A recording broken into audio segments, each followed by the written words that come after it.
Glad to have you join us today. The International Monetary Fund and World Bank meeting in Bali, Indonesia ended with a 10-point communique centered on human capital development, strengthening global outlook and policy priorities. The communique pointed out that continued international trade relations among countries is key building a strong and unified global economy. The program is a portfolio reaching you from the stables of NTA News 24 Abuja, and our focus this week is on achieving food security as Nigeria joins the rest of the world to celebrate this year's World Food Day. I'm Chimobi Walter Nadimini. Thanks for joining us. Let's now take the news segment first.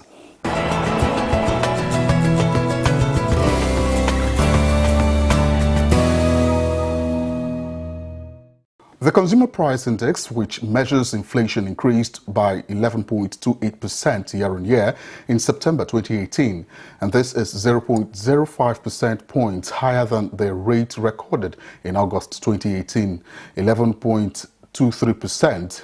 Increases were recorded in all divisions that yielded the headline index on month-on-month basis. The headline index increased by 0.84% in September 2018, down by 0.21 percentage points from the rate recorded in August 2018.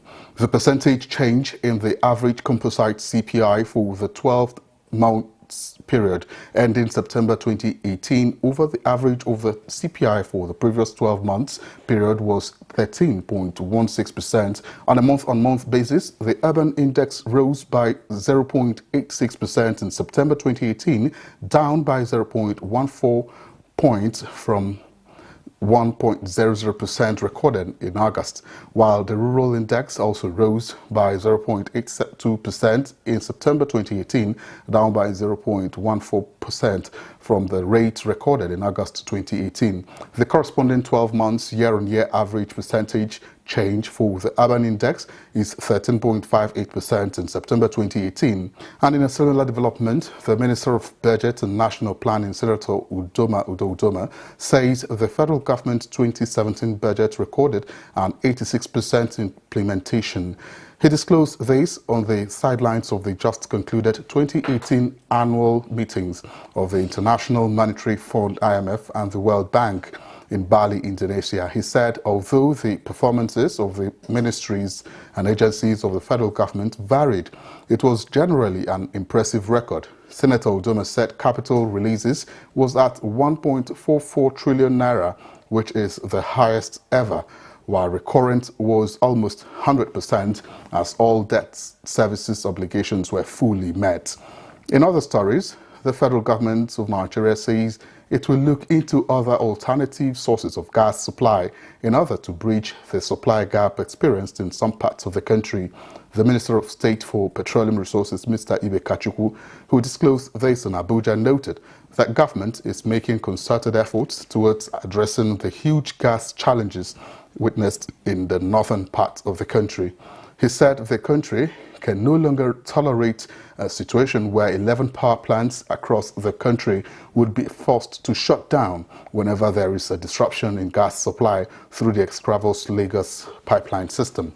He said as a result, the federal government is serious about taking gas to northern region of the country through the Ajokuta-Kaduna-Kano gas pipeline so as to address the huge economic challenges witnessed in the region. As the world marks the 2018 Food Day, the Presidential Delivery Unit calls for more patronage of local producers to adopt a nutritious diet and support initiatives that provide sustenance to the economy. The unit acknowledged the success recorded by the National Homegrown School Feeding Program, which aims to provide 12 million children with free meals daily across the country by December 2018. The Presidential Delivery Unit, as a major driver of priority goals of the federal government, pledged prompt payment of cooks and daily feeding of children while identifying delays that affect efficient delivery of the program. Next is our discussion segment. Do stay with us.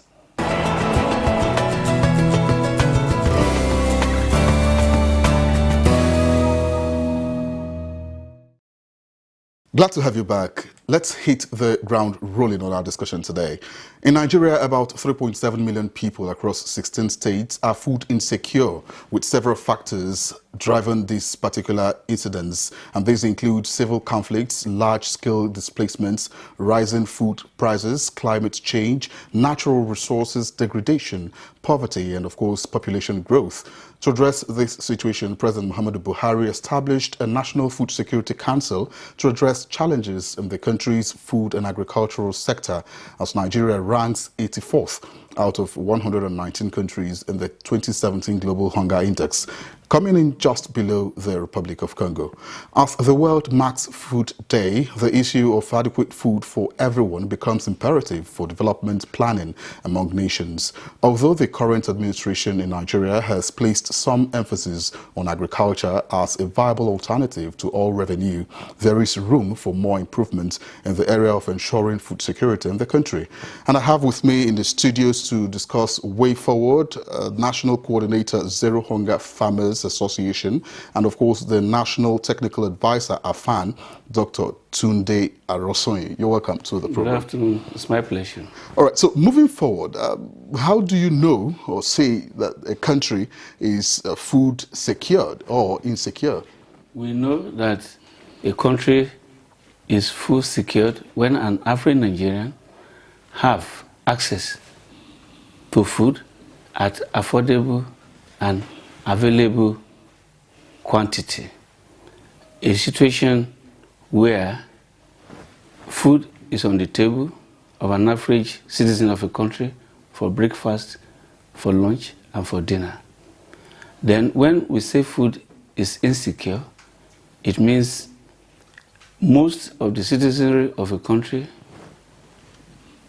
will only take a meal or maximum of 2 meals per day. You know that such country is food insecure.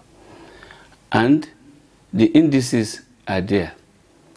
When over 50% of the population of a country cannot guarantee having 2 standard meals per day, you say such country is food insecure. All right, so Nigeria was ranked, very low in 2007, the Global Hunger Index, ranking at about 84th position out of 119 countries. How can this be overcome? It's very, very disturbing because the United Nations discovered that most countries in Africa have these challenges. And in particular, Nigeria, being the most populous country in the West African and African region, has a major challenge to feed her citizenry. Now, the growth rate of our population, like I always say, is at a geometric rate. What I mean by geometric is doubling. That is, when you say 2 times 2, it gives you 4, times 2, 8. And the food growth productivity is growing at arithmetic rate. 2 plus 2 plus 2, that's 6. See, there's a gap already. So something drastic must be done on our food production capability. And I want to start from mechanization.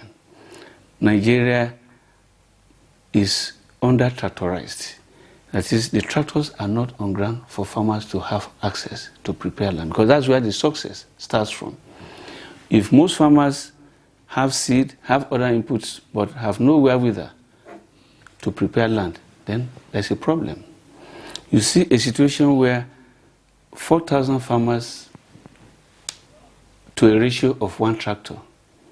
In an ideal society, it should be 200 farmers ratio to 1 tractor. You can see the gap. So those are part of the challenges. Then the inputs. Yes, government is making efforts. For example, the Anchor Borers program, it has been able to at least scale up food production, but yes, there are gaps also. Most of the inputs come in at a very, very late period. Inputs are supposed to get to farmers by March, but some of these inputs comes in by August, September, when the rain is off. So those are challenges. Then most of the farmers have no access to credit. And when they finally produces, there is no ready market. I know that government in the last 4 or 5 years, have been trying to develop the value chain where there could be primary producers linked with secondary producers and linked with tertiary producers. Yes. But the synergy is not yet there.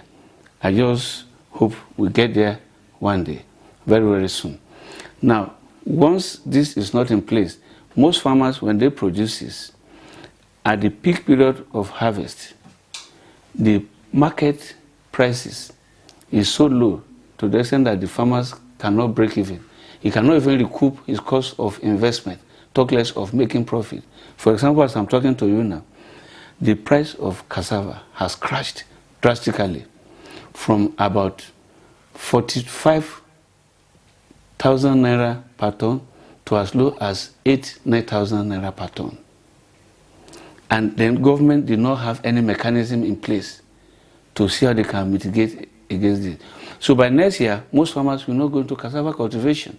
And then there's going to be what we call cyclical glut or scarcity. Now, most farmers that are into rice, now they are coming out with their paddy rice and they're already complaining that the market prices is a bit low, that some of them may find it difficult to repay the loans. So in some other climes, government will come in to stabilize price. They will buy from the farmers at a standard minimum guarantee price to ensure that the farmers makes profit.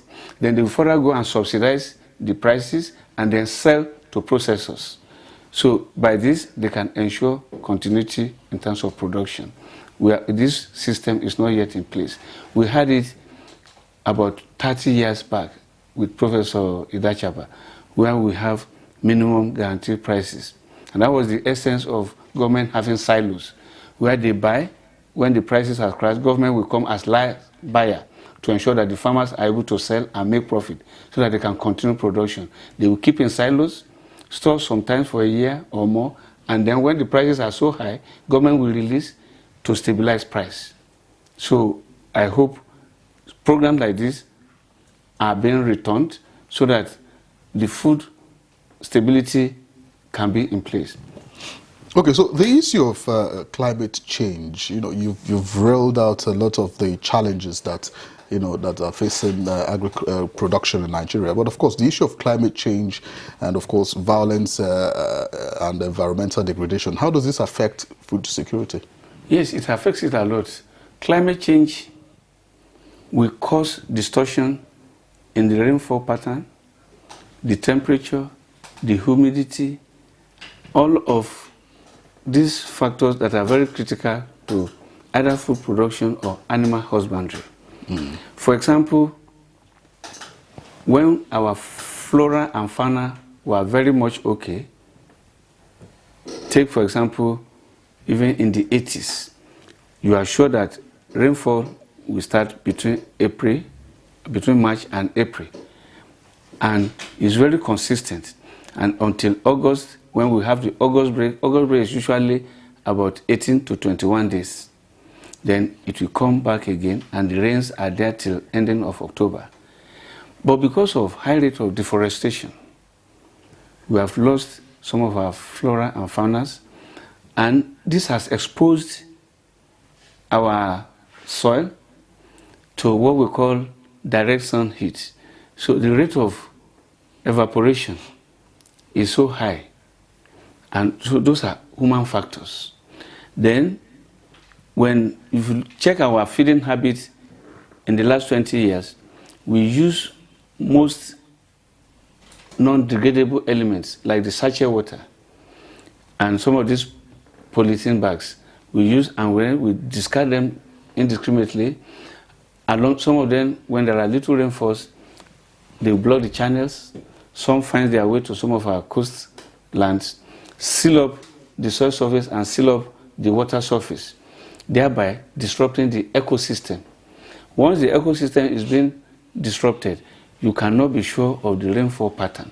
And that is why sometimes when you are supposed to have rainfall of about 35 mm, the rainfall goes to as high as 75 mm, resulting into water percolation and flood.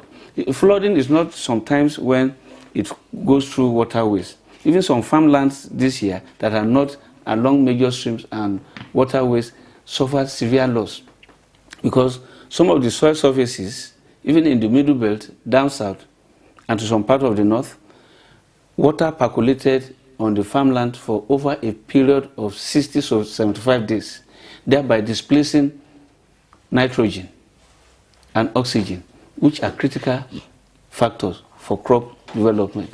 So you just see some of the rice, some of the sorghum, some of the maize turning yellow.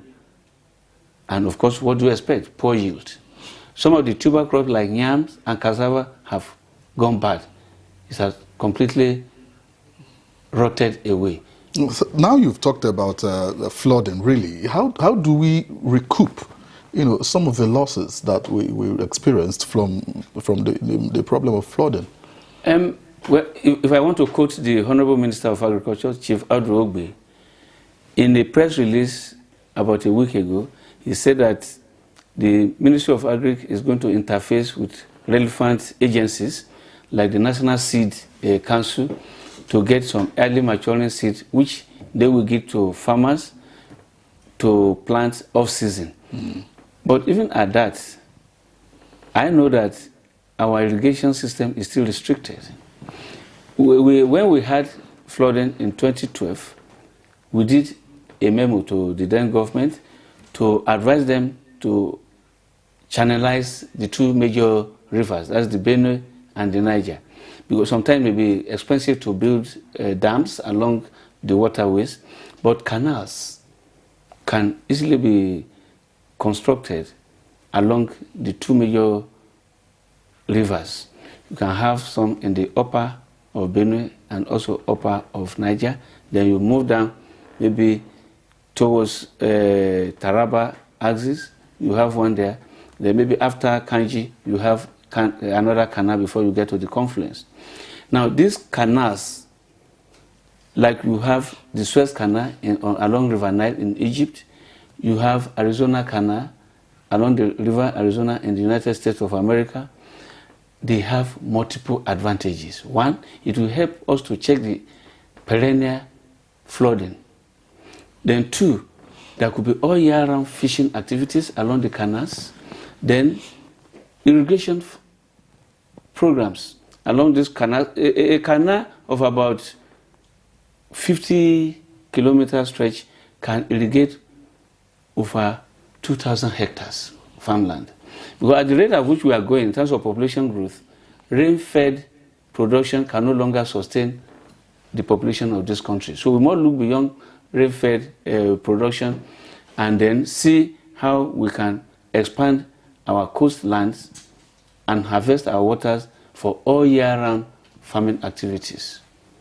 All right. Moving forward, what is the role expected of civil societies, in actualizing food security? Well, it's advocacy. Civil society bodies are supposed to put pressure on government to see how they can create enabling environment for production.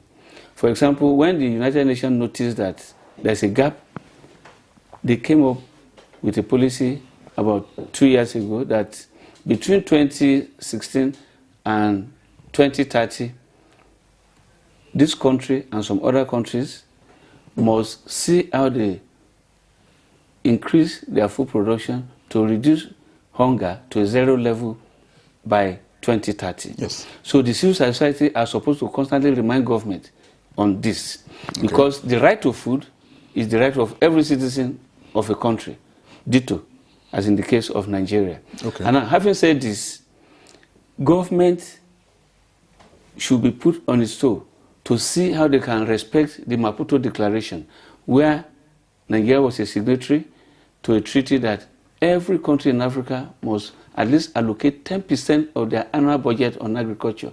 In the last 10 years, the highest we have gotten is about 3%. Last year was around 2.1%, abysmally low. All right. So moving forward, the federal government launched, a homegrown feeding program, in schools. Does this contribute to food production in Nigeria in any way? Of course, yes, it does. But the program itself has its own challenges. If it is adhered to critically and implemented faithfully, definitely it will spur production. And then, of course, that is how you can expand the economy. Because once there's local production, and then the markets are there, then definitely the market forces of demand and supply will bring this multiplier effect to the benefit of farmers. All right. Unfortunately, we don't have much time on this program, but what will be the way forward? Moving on. Well, in summary, to move forward, government must engage major stakeholders on policy formulation. For example, the National Food Security Committee that is put in place have no farmer representatives on the committee. And then some of the agricultural research institutes too are not represented.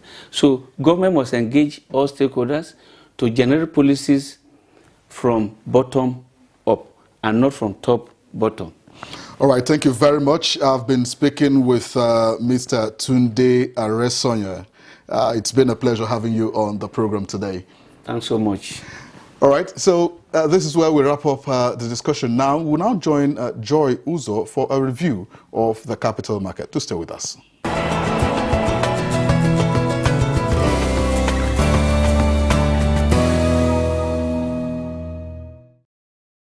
Thanks for joining us. This is another moment that will bring you trade activities from the equities market for the previous week. And for the week ended October 12, 2018, a total turnover of 915.856 million shares worth 9.835 billion naira in 14,033 deals were traded last week by investors on the floor of the Nigerian Stock Exchange. The NSE All-Share Index and market capitalization appreciated by 0.23% to close the week at 32,456.98 and 11.849 trillion naira respectively. Similarly, all other indices finished higher with the exception of the NSE ASEM Index, NSE Insurance Index, NSE Consumer Goods Index and NSE Oil and Gas Index that closed lower by 1.25%, 1.71%, 0.72% and 0.88% respectively. The financial services industry measured by volume led the activity chart with 739.343 million shares valued at 6.374 billion naira traded in 7,447 deals, thus contributing 80.73% and 64.80% to the total equity turnover volume and value respectively. The consumer goods industry followed with 65.480 million shares worth 2.044 billion naira in 2,772 deals. The third place was conglomerates industry with a turnover of 32.097 million shares worth 65.363 million naira in 491 deals. Trading in the top three equities, namely Royal Exchange PLC, Guarantee Trust Bank PLC, and First City Monument Bank PLC measured by volume, accounted for 427,419 million shares worth 4.082 billion naira in 1,461 deals, contributing 46.67% and 41.51% to the total equity turnover volume and value respectively.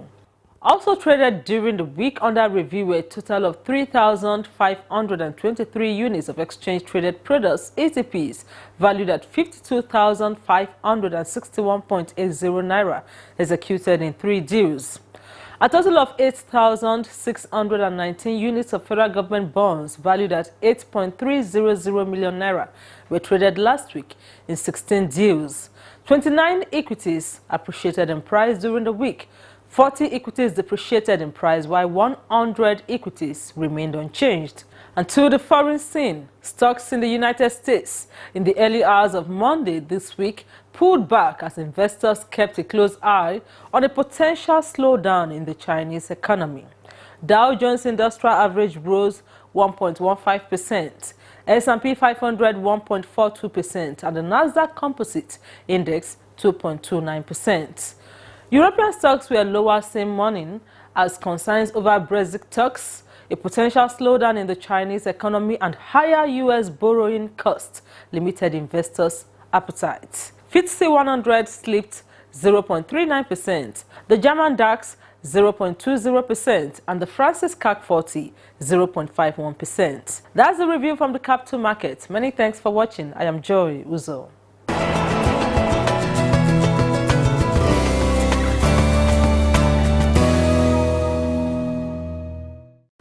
All right, thank you very much, Joy. And it's on that note that we come to the end of the program this week. But remember to reach us on the platforms showing on your screen. Until we meet again next week, I'm Chimobi Walter Naji. To keep it with us.